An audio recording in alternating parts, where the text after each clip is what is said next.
following opinions are solely those of BoatTEST.com and its test captain. Hi, Captain Steve for BoatTEST.com, and take a look at this beauty. Suitable for going out to a luxury restaurant, having people on board for cocktails, or going out to the canyons and hauling in a big one. I'm going to conduct a features inspection and performance evaluation on the Fountain 39NX. Come on aboard and I'll show you what I mean. Let's start our features inspection right here in the aft deck, where we have opposing seating. The forward seat 56 inches across, aft seat is 73 inches across, 28 inches in between the two. Naturally, there's storage under both seats. The decking, all SeaDeck all throughout the boat. And already, even in the aft cockpit space here, we're seeing an elevated level of fit and finish that Fountain is so well known for. Look at this, multiple tones of upholstery, custom embroidery. The stitching is double French stitch. There's a whole material panel right behind this, so we're never going to see these open up. And I also noticed that there are different densities of foam depending on where you press. Notice also the color matched piping, how it is recessed into the cushions and down low, so that when you sit back in the seat, the piping is not into your back. Over to the starboard side, lift and open up the side boarding gate. There's a ladder that can be deployed, and when it is deployed, it's not against the painted top sides. I also like how there are two grab handles at the top of the ladder, and look at this beefy construction, all solid and bulky welds, so a heavy guy with dive tanks can use this ladder. I also like that this door opens inward, so not only can we use it against the dock, we can use it against the larger boat if we have this boat as a tender. There are padded bolsters that go all the way around the boat. Here in the cockpit, they start at 15 inches and top out at 24 inches. Now, to both sides of this aft seat, there are gates leading out to the swim platform. These doors open outward and are held open by a magnetic catch. There's a 3-inch step to get out to the platform, and then it's a single level, almost at the same level as the dock for stepping off. So not much work getting on and off this boat. Normally we see just a 2-inch drain in each corner. Here, 4.5 inches by 10.5 inches. Now, you can't see it, but I did take a look at one of these boats out of the water, and I noticed that these deck drains exit above the trim tab, so they're out of the water. And that creates a Venturi effect as the boat is underway. So if you happen to be one of those rare captains that stuffs the bow and puts a ton of water into the cockpit, it's out of here in short order. Right at the transom, 30-amp shore power connection, city water inlet. There's not only a freshwater shower, but also a freshwater flush connected to all 3 engines. Now, in both the port and starboard quarter, there are hawse holes leading down below to an 8-inch cleat, and they're a little bit hard to get to. I'd rather see a cleat mounted on the CAPRAIL, preferably a pull-up cleat. The CAPRAILs measure 9 inches, and another thing I'd really like to see, a midship cleat. Now, in the center of the cockpit deck, there's a hatch leading to a mechanical room, and I like this kind of an arrangement because anything you need to do, it's all in one location. I've got 3 macerator pumps, one for the toilet, one for each of the fish lockers to both sides of the deck.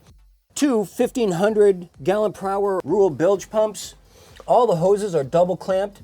The ball valves are all marked appropriately.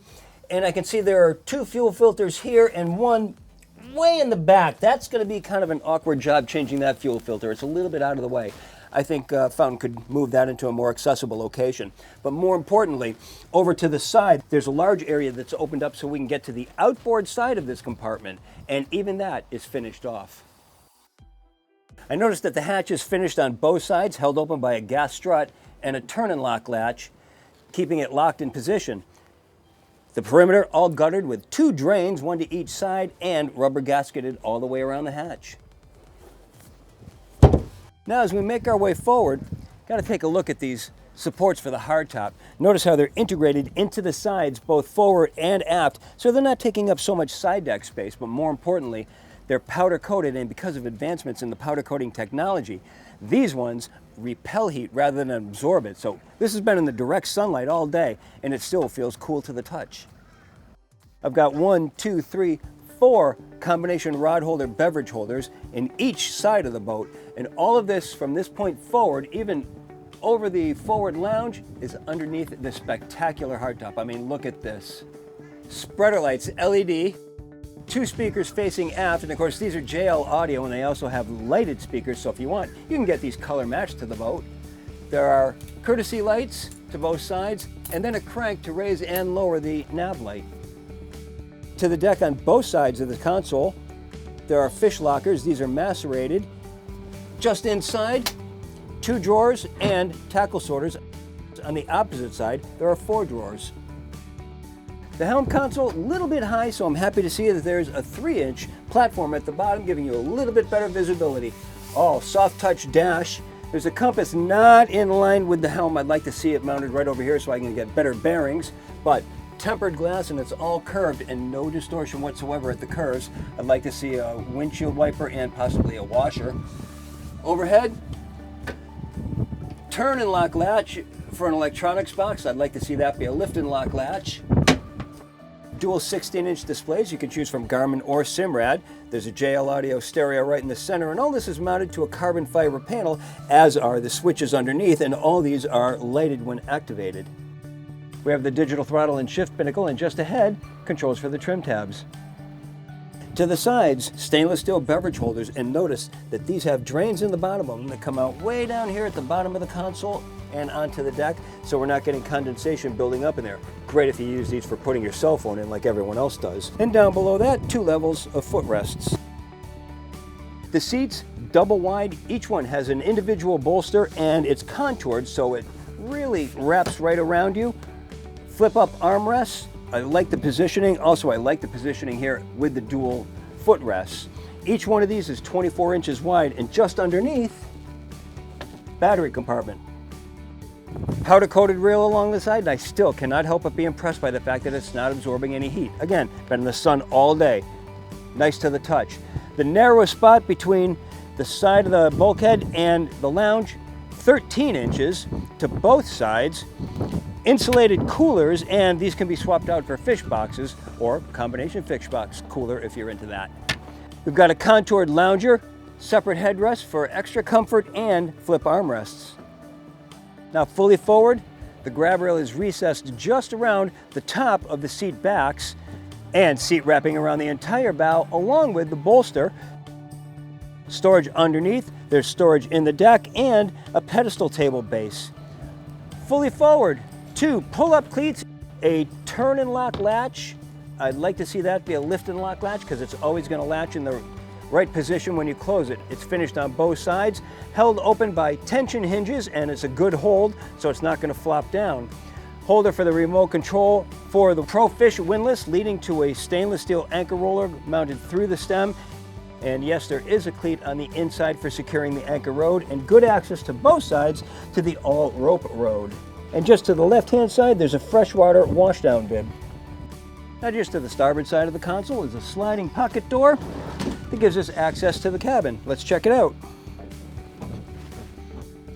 Well, plenty of room in here. 7 feet 3 inches of overhead clearance, and that drops down to 24 inches over the berth, which measures 73 inches by 53 inches.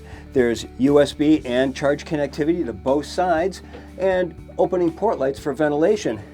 Now just behind, sink with a nice acrylic front. I like that look. Storage underneath, porcelain toilet just on the aft bulkhead, more storage, and then the main electrical panel with the battery switches just above. The Fountain 39NX has a length overall of 39 feet, a beam of 11 feet 3 inches, and a draft of 28 inches. With an empty weight of 16,000 pounds, 75% fuel, 50% water, and 2 people on board, we had an estimated test weight of 18,713 pounds. With triple 450 horsepower Mercury racing engines turning 14.5 by 25 props and run up to 6450 RPM, our speed topped out at 80.1 miles per hour. Not surprising for a Fountain. Dial back to 4,000 RPM and 44.4 miles per hour, we measured a best cruise with a 48.6 gallon per hour fuel burn that translated into 0.9 miles per gallon and a range of 383 statute miles, all while holding back a 10% reserve of the boat's total fuel capacity. Now, we already said that we have triple 450 racing engines from Mercury. They have 14.6 by 25 pitch props, and because this is a Fountain, you can get those props blueprinted to really dial in the performance on this boat. She's not only fast, she's fast to respond to the throttles. Shove them forward and the 39X will come up on plane in an average 5.6 seconds, cruise through 20 miles per hour in 8.2, 30 in 12.6, 40 in 16.5, and blow right past 50 miles per hour in 21.1 seconds. Once on plane, she's sensitive to trim due to the fast response of the hydraulic tabs, so quick presses are in order, as well as patience. Wait to see how each press affects the running attitude before continuing to make adjustments. Engine trim is another matter. Bring them up to about half on the trim indicator, and you'll feel a push from the added acceleration. If you're trying to eke out another mile an hour or so, then just add a touch more to the center engine. You won't feel it, but it is measurable. Obviously, you'll want to slow before doing any cranking and banking. At about half throttle, go ahead and spin the wheel. Now that hardtop is substantial, so if you turn hard enough, she'll heel over to the point where the rub rail will reach the water. No one other than a test driver would ever need to do that, or want to for that matter, but there it is. More natural turns are a lot more sedate and natural feeling. There's no prop ventilation at normal turns, but heavier ones will require lowering the engine trim. At higher speeds, slow down when coming into chop. There's a bit of a hull slap and she will skip right over and bring the props out of the water momentarily, but she stays level and shows no sign of slowing down. At cruise speed, she cuts right through the chop and shrugs it off. If you feel the need for speed, this is just a ticket. Well, I didn't expect with these winds and these sea conditions to have a good test come out of this, but then again, it's a fountain right at home in these conditions. Plus, it seamlessly transitions from a day at the dock to entertaining at your favorite restaurant to offshore fishing at the canyons. All of it coming together on the 39NX from Fountain. And that's my full features inspection and performance evaluation. For BoatTest.com, I'm Captain Steve. I'll see you on the water.